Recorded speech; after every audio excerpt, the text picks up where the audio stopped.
if I want to purchase, if I talk about some Indian festival, because I'm taking the example of Amazon. Amazon, the website is used all over India. So if I talking about the Indian trends or Indian customer preference, I know, or even Amazon, Amazon, that their software teams knows very well that during the Deepavali, obviously all Indians will purchase. All Indian, I mean to say, at least more than 50% the customer they will purchase the new clothes. So this is one type of preference, and maybe during that time only the customer might purchase some electronics good and other things.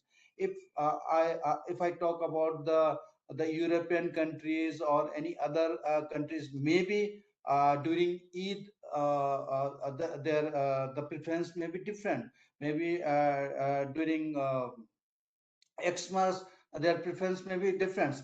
But we can see the preferences with the different months. Maybe in the October, November, we celebrate the Deepavali festivals, and Xmas is celebrated during the end of the December, and so on and so forth. So these are some of the preferences. Okay.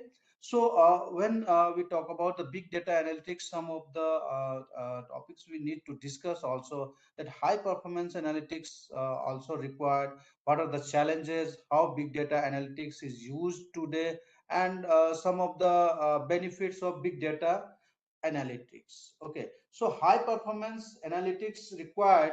So to analyze a large volume of data, big data analytics is typically performed using specialized software tools and application for predictive analysis, data mining, some text mining, forecasting, and data optimization. Forecasting is something like weather forecasting.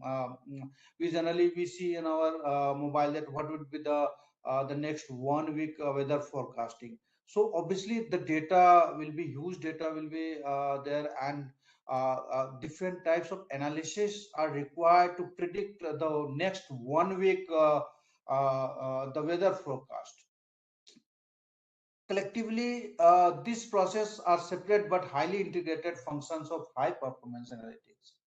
Using big data tools and software enables an organization to process extremely large volume of data that a business has collected, to determine which data is relevant and can be analyzed to drive better business decision in the future. As I just given the examples of our preference, market trends, like during Puja festival, whether it is Durga Puja, Deepavali, or maybe during Raksha Bandhan, what are the preference of the Indian customers? What are the trends? So they can take the better business decision if they are aware of the things that okay, during these festivals people purchase or the customer purchase the new clothes, and so on and so forth.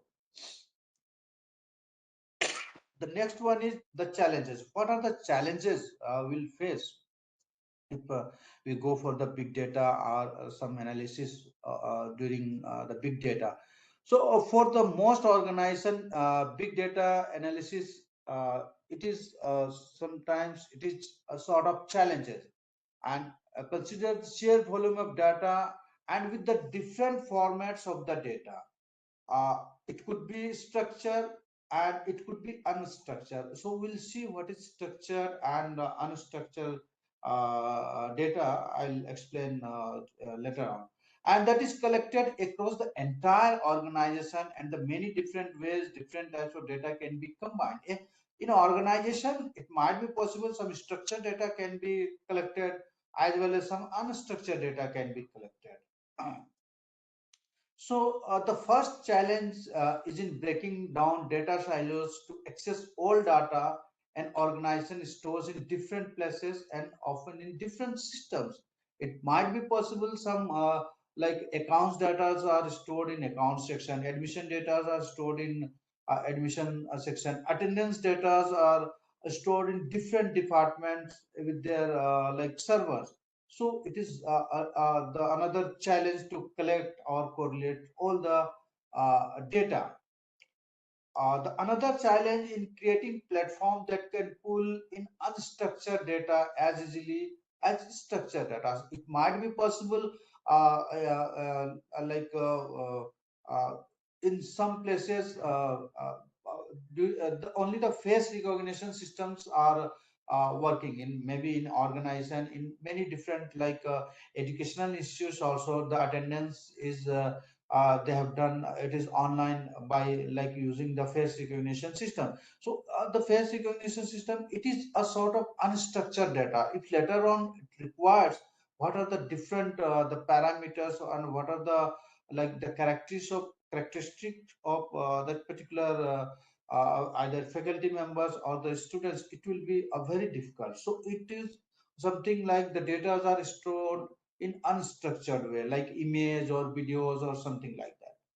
And this massive volume of data is typically so large that it is difficult to process using traditional database and software methods. So traditional database, if I talk, if I can remember the things, we used to work when the volume of data were very less. We used to work on MS Access.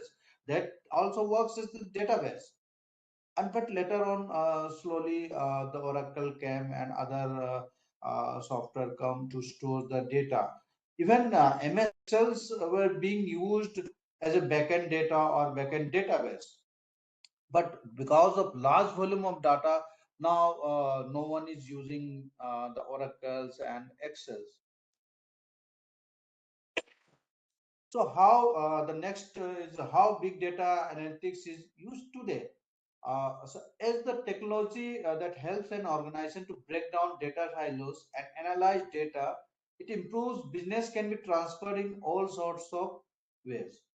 And today's advances in analyzing big data allow researchers to decode human DNA in minutes, predict where terrorists plan to attack, determine which gene is mostly likely to be responsible for certain disease, and of course, which advertisements you are most likely to respond to on Facebook. So that is also about the user preference, what type of ads we will run in the Facebook also or in the YouTube also. So they know, they analyze each and individual users about their preferences. If I have searched so many things about the purchasing of electronics gadgets, so it might be possible when I will be like I will see any YouTube. So in the mid of the YouTube, the advertisement will come only for the electronics gadgets. So another examples comes from one of the biggest mobile carriers in the world. That is, if I take the examples of France, Orange launches data for development project by releasing subscriber data for customer and in their Ivory Coast, and around approximate 2.5 billion records which were made anonymous included details on calls, text message exchanges between 5 million users. Because if you are using the telephones, or sorry, mobile phone, so obviously the text messages are data, those are also data. Sending some videos, those are also data. Call records, calls are also some sort of data. So a researcher accessed the data and sent Orange proposal for how the data could serve as the foundation for development projects to improve public health and safety. So, what are the benefits of big data analytics? So, enterprises are increasingly looking to find actionable insight into their data. And many big data projects originate from the need to answer specific business questions. With the right big data analytics platform in place, an enterprise can boost sales, increase efficiency, and improve operations and customer services and the risk management. So the enterprise can boost sales. So again, I'll take the same example of like the customer preference during the particular festivals, or purchasing of new clothes, or purchasing of some electronics goods, and so on and so forth. Wikipedia, one of the parent company, Queen Street, surveyed 550 enterprise decision makers involved in big data purchases to learn which business areas companies plan to use big data analytics to improve operations. And you can't believe about half of all respondents said that they were applying big data analytics to improve customer relations, with help with the product development and gain a competitive advantage.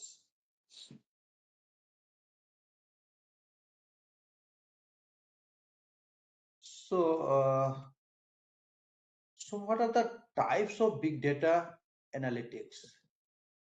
So as a little bit we have discussed about the structured data, types of big data analytics, structured data, unstructured data, and the semi-structured data. So what are the structured data?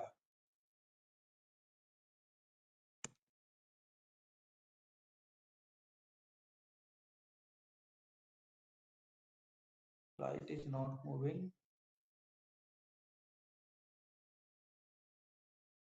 Yeah, anyway, it is a little bit slow, I think. So structured data, it refers to the data that has a proper structure associated with it.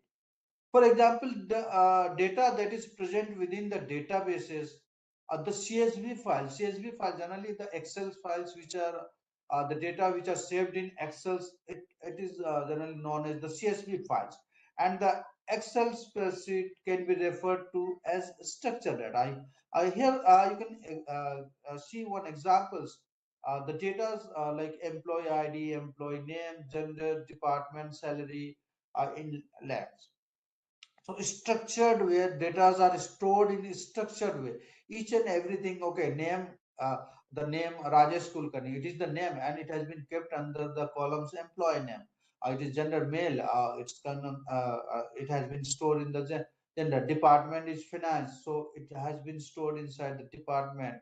Its employee ID is 2365, so it has been stored on under the employee ID. And salary, some salary the approximate salary has been given, which has been kept under the salary columns. So structured in a structured way, it like easily one can identify and one can know about which entities or which values belongs to which particular column.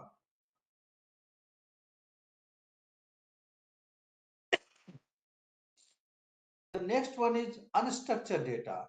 So the unstructured data refers to the data that does not have any structure associated with it at all. For example, the images files, uh, any images you can take, like for example, my pictures, my image is there, but it is unstructured. By seeing my pictures, we are not able to know about my identity. What is my name? Or suppose I've been working in particular organizations. What is my designations? In which departments I am working, and so on and so forth. And the audio files also. This is unstructured data as well as the video files. Semi-structured data. It is the combination it refers to the data that does not have a proper structure associated with it. For example, the data that is present within the emails, the log files, and the Word documents can be referred to as a semi-structured data. The examples are this type of data can be by using XML also. XML by using XML also we can have our database, and through XML we can retrieve the value. But again, if you have written something in XML, that comes under the semi-structured data category. Although we can retrieve by writing some algorithm, by writing some commands, having any type of languages, we can retrieve some of the information, but it comes under the semi-structured data.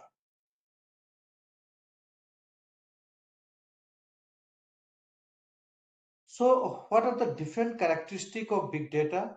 Uh, the big data is categorized into three important characteristics: its volume, the velocity, and the variety.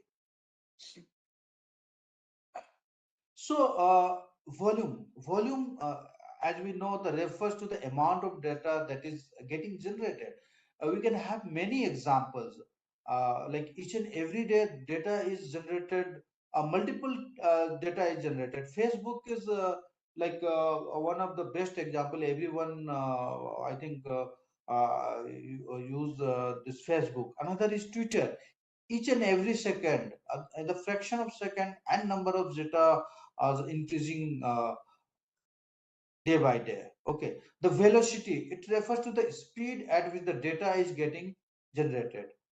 Maybe in 1 second, uh, uh, n n gigabyte of data are generated. So you can see that what are the velocities of data generation and the variety. And the variety refer to the different type of data that is getting generated. So whether you can take the example of Facebook or the Twitters.